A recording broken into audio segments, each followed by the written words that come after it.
विद्यार्थी मित्र, अपूर्ण स्पर्धा या बाजारामध्ये दुसरा उपप्रकार अल्पाधिकार याचा अर्थ आणि वैशिष्ट्ये आपण अभ्यासलेले आहेत. आज आपण अपूर्ण स्पर्धा या बाजारातील तिसरा उपप्रकार मक्तेदारीयुक्त स्पर्धा याचा अभ्यास करणार आहोत. मक्तेदारीयुक्त स्पर्धा म्हणजे काय, त्याचा अर्थ आणि त्याची वैशिष्ट्ये अभ्यासणार आहोत. तर प्रथमतः आपण मक्तेदारीयुक्त स्पर्धा म्हणजे काय त्याचा अर्थ पुढील प्रमाणे अभ्यासता येईल. सनातनवादी अर्थशास्त्राच्या कालखंडामध्ये पूर्ण स्पर्धा आणि मक्तेदारी या दोनच बाजारपेठा अस्तित्वात होत्या असं मानले जात होते आणि त्यांच्या या विचारांना कोणीही विरोध करण्यास तयार होत नव्हते. परंतु जागतिक महामंदीनंतर म्हणजेच 1929 नंतर प्राध्यापक चेंबरलिन आणि श्रीमती जॉन रॉबिन्सन या दोन अर्थशास्त्रज्ञांनी सनातनवादी अर्थशास्त्रांच्या विचारांना विरोध केला व त्यांच्या विचारांना छेद देण्याचा प्रयत्न केला. यांच्या मते प्रत्यक्ष बाजारामध्ये पूर्ण स्पर्धा किंवा मक्तेदारी अस्तित्वात नसून प्रत्यक्षात जी बाजारपेठ अस्तित्वात आहे ती या दोन बाजारपेठांच्या मधली बाजारपेठ की त्याला आपण मक्तेदारीयुक्त बाजारपेठ असं या ठिकाणी म्हणतो. मक्तेदारीयुक्त बाजारपेठ आहे या बाजारपेठेची काही वैशिष्ट्ये ही पूर्ण स्पर्धेची आणि काही वैशिष्ट्ये मक्तेदारीची आहेत. म्हणजेच मक्तेदारीयुक्त बाजारपेठ ही मक्तेदारी आणि पूर्ण स्पर्धा यांच्या मिश्रणातून तयार झालेली आहे. त्याला आपण मक्तेदारीयुक्त बाजारपेठ असं या ठिकाणी म्हणतो. प्राध्यापक ए चेंबरलिन यांनी 1933 मध्ये द थेअरी ऑफ मोनोपॉलिटिक कॉम्पिटिशन हा ग्रंथ प्रकाशित केला. या ग्रंथामध्ये त्यांनी मक्तेदारीयुक्त स्पर्धा म्हणजे काय त्याचा अर्थ आणि वैशिष्ट्ये स्पष्ट केलेले आहेत. तसेच श्रीमती जॉन रॉबिन्सन यांनी the theory of imperfect competition हा ग्रंथ प्रकाशित केला. त्यांनी देखील या ग्रंथामध्ये अपूर्ण स्पर्धा म्हणजे काय याचा अर्थ आणि वैशिष्ट्ये स्पष्ट केलेले आहेत. प्राध्यापक चेंबरलिन यांच्या मते मक्तेदारीयुक्त स्पर्धा म्हणजे अशी स्पर्धा की ज्यात अनेक विक्रेते अगदी जवळचा पर्याय असलेल्या परंतु पूर्ण पर्याय नसलेल्या वस्तूंचे उत्पादन करतात. म्हणजेच मक्तेदारीयुक्त बाजारपेठ आहे या बाजारपेठेमध्ये अनेक विक्रेते असतात आणि हे विक्रेते अगदी जवळचा पर्याय असलेल्या परंतु पूर्ण पर्याय नसलेल्या वस्तूंचे उत्पादन करतात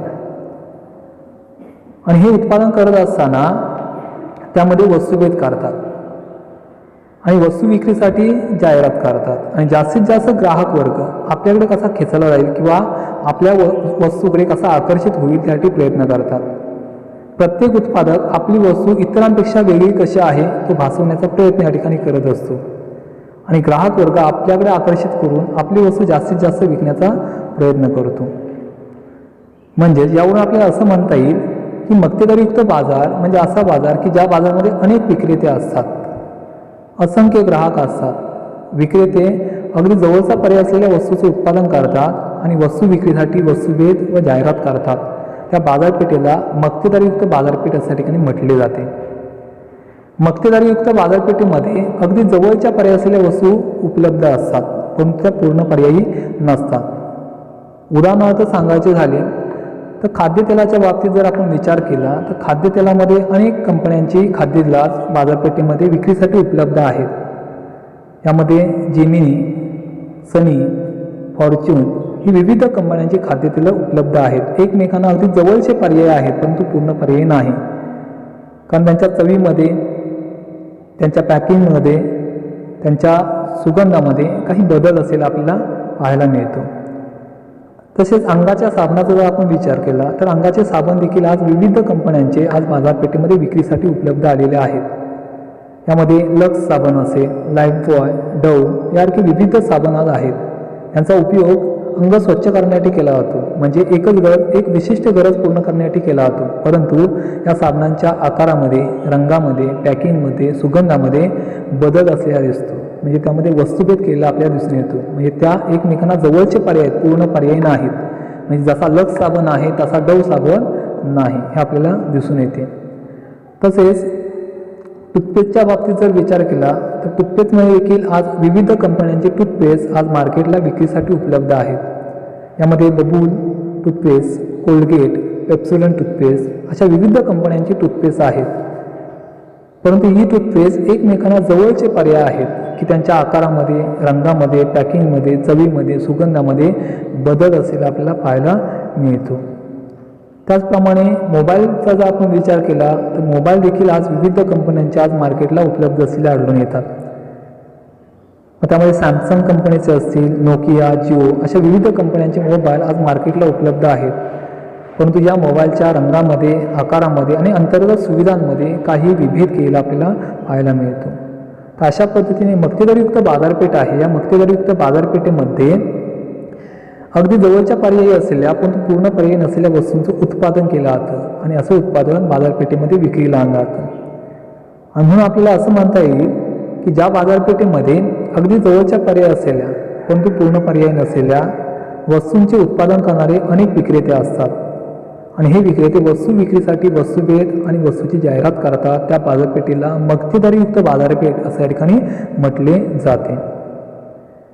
मक्तेदारीयुक्त बाजारपेठ म्हणजे काय याचा अर्थ अभ्यासानंतर या अर्थावरून आपल्याला मक्तेदारीयुक्त बाजारपेठेची काही वैशिष्ट्ये सांगता येतात. आज मक्तेदारीयुक्त बाजारपेठेची अनेक वैशिष्ट्ये आहेत. मक्तेदारीयुक्त बाजारपेठ ही प्रत्यक्षातील बाजारपेठ मानली जाते की या बाजारपेठेची जी वैशिष्ट्ये आहेत ही वैशिष्ट्ये आपल्या प्रत्यक्ष बाजारपेठेमध्ये अनुभवण्यास मिळतात आणि म्हणून मक्तेदारीयुक्त बाजारपेठेला वास्तववादी बाजारपेठ असं देखील म्हटले जाते. मक्तेदारीयुक्त बाजारपेठेची काही वैशिष्ट्ये पुढील प्रमाणे आपल्याला सांगता येतील. त्यामध्ये पहिलं वैशिष्ट्य आहे अनेक विक्रेते. मक्तेदारीयुक्त बाजारपेठेमध्ये अनेक विक्रेते असतात. म्हणजेच पूर्ण स्पर्धेप्रमाणे असंख्य विक्रेते नसतात किंवा मक्तेदारीप्रमाणे एक विक्रेता नसतो, तर यामध्ये अनेक विक्रेते असतात. म्हणजेच विक्रेत्यांची संख्या बऱ्यापैकी मोठी असते. या बाजारपेठेमध्ये अनेक विक्रेते असले तरी या बाजारपेठेतील विक्रेत्यांची काही प्रमाणात काही अंशी मक्तेदारी असलेली आढळून येते. बोधचिन्ह, उत्पादनाचे नाव या बाबतीत त्यांची मक्तेदारी असलेली आढळून येते. त्यामुळे एका उत्पादन संस्थेच्या नावाचा किंवा बोधचिन्हाचा वापर करून दुसरी उत्पादन संस्था उत्पादन करू शकत नाही आणि त्यामुळे काही अंशी या बाजारपेठेतील उत्पादकांची मक्तेदारी असलेली आढळून येते. जरी या बाजारपेठेमध्ये विक्रेत्यांची किंवा उत्पादकांची मक्तेदारी असली तरी त्यांच्या उत्पादनाला अगदी जवळच्या पर्यायी वस्तू उपलब्ध असलेल्या आढळून येतात. तर अशा पद्धतीने अनेक विक्रेते हे एक या बाजाराचं महत्त्वाचं वैशिष्ट्य मानले जाते. पुढचं वैशिष्ट्य आहे असंख्य ग्राहक. मक्तेदारीयुक्त स्पर्धेमध्ये असंख्य ग्राहक असतात. म्हणजे ग्राहकांची संख्या खूप मोठी असते आणि या ग्राहकांना या बाजारपेठेमध्ये अगदी जवळच्या पर्यायी वस्तू उपलब्ध होत असल्याने त्यांच्या पसंतीला वाव असतो. म्हणजेच हे ग्राहक आपल्या आवडीनुसार किंवा पसंतीनुसार वस्तूंची खरेदी करू शकतात कारण त्यांना अगदी जवळच्या पर्यायी वस्तू या बाजारपेठेमध्ये उपलब्ध होतात. या बाजारपेठेमध्ये असंख्य ग्राहक असल्या कारणाने एका ग्राहकाची वैयक्तिक मागणी किंवा एका ग्राहकाने केलेली मागणी याचा परिणाम वस्तूच्या किमतीवरती होत नाही. म्हणजे एका ग्राहकाने वस्तूच्या मागणीमध्ये वाढ केली म्हणून वस्तूची किंमत वाढत नाही किंवा वस्तूची मागणी कमी केली म्हणून वस्तूची किंमत कमी होत नाही. म्हणजेच या बाजारपेठेमध्ये एक ग्राहक वस्तूच्या किमतीवरती कोणताही परिणाम करू शकत नाही. त्यानंतर पुढचं वैशिष्ट्य आहे वस्तुभेद. वस्तुभेद हे मक्तेदारीयुक्त बाजारपेठेचं एक महत्त्वाचं वैशिष्ट्य मानलं जातं. या बाजारपेठेमध्ये प्रत्येक उत्पादक इतर उत्पादकांपेक्षा आपली वस्तू वेगळी कशी आहे ते भासवण्याचा प्रयत्न करत असतो आणि जास्तीत जास्त वस्तुभेद करून ग्राहक वर्गाला आपल्याकडे आकर्षित करण्याचा प्रयत्न करतो आणि आकर्षित करून वस्तूची विक्री करतो.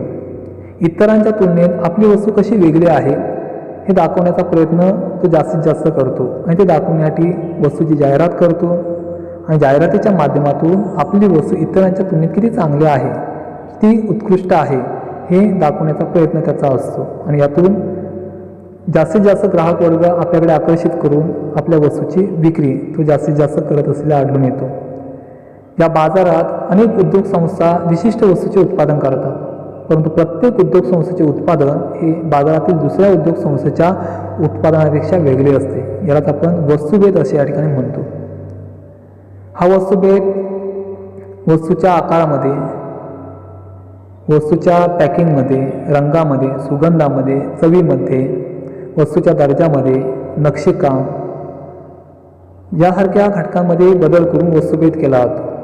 तसेच विक्री पश्चात काही सेवा देणे, एका वस्तूच्या मोबदल्यात दुसरी वस्तू फ्री देणे, वस्तूच्या किमतीमध्ये सवलत देणे अशा विविध प्रकारच्या विक्रीविषयक घटक या ठिकाणी विचारात घेऊन वस्तुभेद केला जातो आणि जास्तीत जास्त आपल्या कडे ग्राहक वर्ग कसा खेचला जाईल त्यासाठी प्रयत्न विक्रेत्याचा असतो. तर अशा विविध घटकांच्या माध्यमातून वस्तुभेद केला जातो आणि ग्राहक वर्ग आपल्याकडे खेचून त्यांना जास्तीत जास्त वस्तूंची विक्री करण्याचा प्रयत्न उत्पादक वर्ग करताना दिसून येतो. म्हणजेच ज्यावरून आपल्याला असं म्हणता येते की या बाजारपेठेमध्ये अनेक विक्रेते असतात आणि हे विक्रेते अगदी जवळच्या पर्यायी वस्तूंचं उत्पादन करतात आणि त्यामुळे प्रत्येक उत्पादकामध्ये आपली वस्तू विकण्यासाठी तीव्र स्पर्धा लागलेली असते. मात्र ही स्पर्धा करत असताना ती किंमत स्पर्धा न करता वस्तुभेद करून जास्तीत जास्त वस्तू विकण्याचा प्रयत्न करत असतात. तर उदाहरणार्थ सांगायचे झाले तर अंगाचा साबण. तर विविध कंपन्यांचे अंगाचे साबण आज मार्केटला उपलब्ध आहेत, परंतु यामध्ये त्यांच्या आकारामध्ये, रंगामध्ये, सुगंधामध्ये, पॅकिंगमध्ये बदल केलेला आपल्याला पाहायला मिळतो. यामध्ये लक्स साबण आहे, लाईफबॉय आहे, डव आहे, सिंथॉल आहे यासारखे साबण आहेत की हे साबण एकच गरज पूर्ण करण्यासाठी त्यांचा वापर केला जातो. म्हणजेच जरी हे साबण एकच गरज पूर्ण करण्यासाठी वापरले जात असले तरी त्या उत्पादनामध्ये काही भिन्नता असली आपल्याला पाहायला मिळते. त्यांचा रंग, आकार, सुगंध, पॅकिंग हे वेगळे असलेले आढळून येते. तसेच मोबाईलच्या बाबतीत विचार करता विविध कंपन्यांचे मोबाईल आज मार्केटला विक्रीसाठी उपलब्ध आहेत. मग त्यामध्ये सॅमसंग, नोकिया, जिओ अशा विविध कंपन्यांचे मोबाईल आहेत, परंतु त्यांच्या आकारामध्ये, रंगामध्ये आणि त्यांच्या अंतर्गत सुविधांमध्ये काही फरक असलेला आपल्याला आढळून येतो. तसेच थंड पेयाच्या बाबतीत जर आपण विचार केला तर विविध कंपन्यांची थंड पेय आज मार्केटमध्ये विक्रीसाठी उपलब्ध आहेत. त्यामध्ये माझा, मिरिंडा, कोको कोला, स्प्राईट ह्यासारखी थंड पेय मार्केटला विक्रीसाठी उपलब्ध आहेत, परंतु त्यांच्या चवीमध्ये, पॅकिंगमध्ये, त्याच्या आकारामध्ये बदल असलेला आपल्याला पाहायला मिळतो. म्हणजे वस्तुभेद केलेला आपल्याला दिसून येतो. तर अशा पद्धतीने वस्तुभेद हे एक त्यामुळे या बाजारपेठेचं एक महत्त्वाचं वैशिष्ट्य या ठिकाणी सांगितले जाते. पुढचं वैशिष्ट्य आहे मुक्त प्रवेश व निर्गमन. मक्तेदारीयुक्त बाजारपेठेमध्ये पूर्ण स्पर्धेप्रमाणेच विक्रेत्या वर्गाला किंवा उत्पादक वर्गाला मुक्त प्रवेश व निर्गमनाचं स्वातंत्र्य असते. म्हणजे या बाजारपेठेमध्ये उत्पादन संस्थांना जास्त नफा होत असेल तर नवीन उत्पादन संस्था प्रवेश करतात, उत्पादन कार्य करून वस्तूंची विक्री करतात व नफा मिळवतात. परंतु जर उत्पादन संस्थांना तोटा होत असेल तर उत्पादन संस्था आपले उत्पादन कार्य बंद करून बाजारपेठेतून निघून जाऊ शकतात. म्हणजेच या बाजारपेठेमध्ये उत्पादन संस्थांना प्रवेश करण्याचं आणि बाजारपेठेतून निर्गमन करण्याचं पूर्ण स्वातंत्र्य असतं आणि म्हणून मुक्त प्रवेश व निर्गमन हे देखील या बाजाराचं एक महत्त्वाचं वैशिष्ट्य मानले जाते. त्यानंतर पुढचं वैशिष्ट्य आहे विक्री खर्च.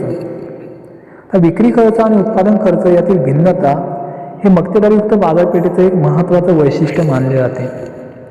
उत्पादन खर्च म्हणजे काय, तर वस्तूचं उत्पादन करण्यापर्यंत जो खर्च येतो, म्हणजे अंतिम वस्तू तयार करेपर्यंत जो खर्च येतो त्याला उत्पादन खर्च अशा ठिकाणी म्हटले जाते.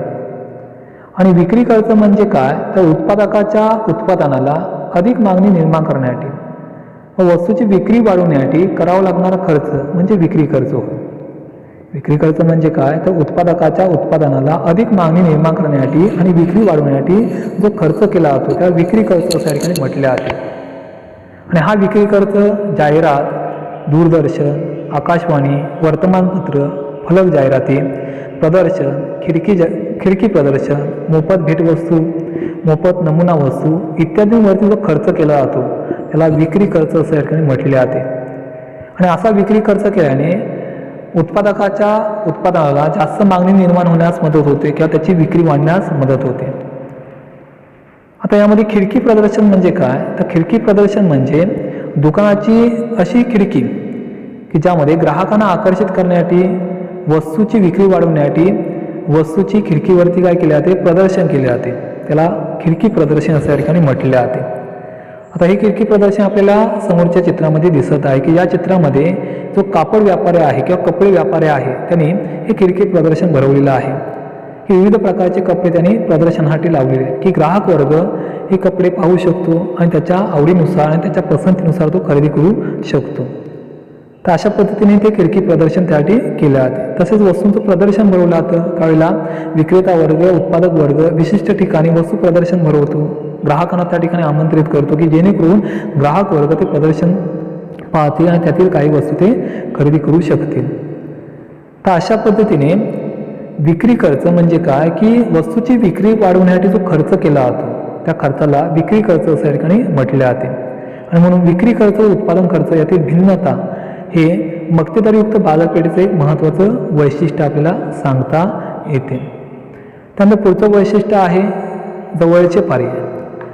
मक्तेदारीयुक्त स्पर्धेच्या बाजारपेठेमध्ये अगदी जवळच्या पर्यायी वस्तू उपलब्ध असतात. म्हणजे एका वस्तूला अनेक पर्यायी वस्तू उपलब्ध होतात आणि म्हणून जवळचे पर्याय हे देखील या बाजाराचं एक महत्त्वाचं वैशिष्ट्य मानले जाते. जवळच्या पर्यायी वस्तू उपलब्ध होत असल्याने ग्राहकांना आपल्या आवडीनुसार आणि पसंतीनुसार वस्तूंची खरेदी करता येते. दुसरी गोष्ट म्हणजे किमतीच्या बाबतीत देखील ग्राहकांना तडजोड करता येते. जर एका विशिष्ट कंपनीची वस्तू त्याला आवडलेली असेल परंतु किंमत जास्त असेल आणि ती परवडणारी नसेल तर ग्राहक वर्ग दुसऱ्या कंपनीची वस्तू खरेदी करू शकतो. तर उदाहरणार्थ सांगायचे झाले तर अंगाचा साबण की अंगाच्या साबणामध्ये विविध कंपन्यांचे साबण आज मार्केटला उपलब्ध आहेत. त्यामध्ये lux, Lifebuoy, Dove, Cinthol, Dettol अशा विविध कंपन्यांचे साबण आज मार्केटला विक्रीसाठी उपलब्ध आहेत. हे साबण एकमेकांना अगदी जवळचे पर्याय आहेत परंतु पूर्ण पर्याय नाहीत, कारण या साबणांच्या आकारामध्ये, सुगंधामध्ये, पॅकिंगमध्ये बदल असलेला आपल्याला पाहायला मिळतो. किंवा थंड पेयाचा जर आपण विचार केला तर विविध कंपन्यांचे थंड पेय आज मार्केटला विक्रीसाठी उपलब्ध आहेत. त्यामध्ये माझा, मिरिंडा, कोकोकोला, स्प्राईट यासारखी विविध थंड पेय मार्केटला उपलब्ध आहेत. मात्र त्यांच्या आकारामध्ये, त्याच्या सुगंधामध्ये, त्याच्या चवीमध्ये बदल असलेला आपल्याला पाहायला मिळतो. आणि म्हणून जवळच्या पर्यायी वस्तू किंवा जवळचे पर्याय हे या बाजाराचं एक महत्त्वाचं वैशिष्ट्य मानले जाते. त्यानंतर पुढचं वैशिष्ट्य आहे गट संकल्पना. मक्तेदारीयुक्त स्पर्धेत चेंबरलिन यांनी उद्योग या संकल्पनेऐवजी गट ही संकल्पना वापरलेली आहे. चेंबरलिन यांच्या मते एकजिनसी वस्तूंचे उत्पादन करणाऱ्या उद्योगांचा समूह याला त्यांनी उद्योग असं या ठिकाणी म्हटलेले आहे की जे एकजिनसी वस्तूंचं उत्पादन करतात की आकार, रंग, चव, सुगंध, पॅकिंग हे सर्व बाबतीत एकसारखं असतं आणि एकसारखं उत्पादन करणाऱ्या उद्योगांचा समूह आहे त्याला त्यांनी काय म्हटलेलं आहे, उद्योग असं या ठिकाणी म्हटलेलं आहे. आणि गट म्हणजे काय तर अगदी जवळच्या पर्यायी वस्तूंचं उत्पादन करणाऱ्या आणि वस्तुभेद करणाऱ्या उद्योग संस्थांचा समूह त्याला त्यांनी गट ही संकल्पना वापरलेली आहे. म्हणजे ज्या उत्पादन संस्था अगदी जवळच्या पर्यायी वस्तूंचे उत्पादन करतात आणि वस्तू विक्रीसाठी वस्तुभेद करतात अशा उद्योग संस्थांचा समूह त्याला त्यांनी गट ही संकल्पना वापरलेली आहे. उदाहरणार्थ औषधे उत्पादित करणाऱ्या संस्थांचा समूह किंवा बिस्किट उत्पादन करणाऱ्या संस्थांचा समूह, टूथपेस्ट उत्पादन करणाऱ्या संस्थांचा समूह, अंगाचं साबण उत्पादन करणाऱ्या संस्थांचा समूह की असे समूह की या विविध कंपन्या असतात. एकमेकांना जवळच्या पर्यायी वस्तूंचं उत्पादन करतात, पूर्ण पर्याय नसतात. म्हणजे जवळच्या पर्यायी वस्तूंचं उत्पादन करण्याचा जो संस्थांचा समूह तयार होतो त्याला त्यांनी काय म्हटलेलं आहे, गट ही संकल्पना त्यासाठी वापरलेली आहे. आणि म्हणून गट संकल्पना ही देखील मक्तेदारीयुक्त स्पर्धेचं एक महत्त्वाचं वैशिष्ट्य मानले जाते. तर अशा पद्धतीने आज आपण मक्तेदारीयुक्त स्पर्धा म्हणजे काय आणि मक्तेदारीयुक्त स्पर्धेची वैशिष्ट्ये या ठिकाणी अभ्यासलेली आहेत.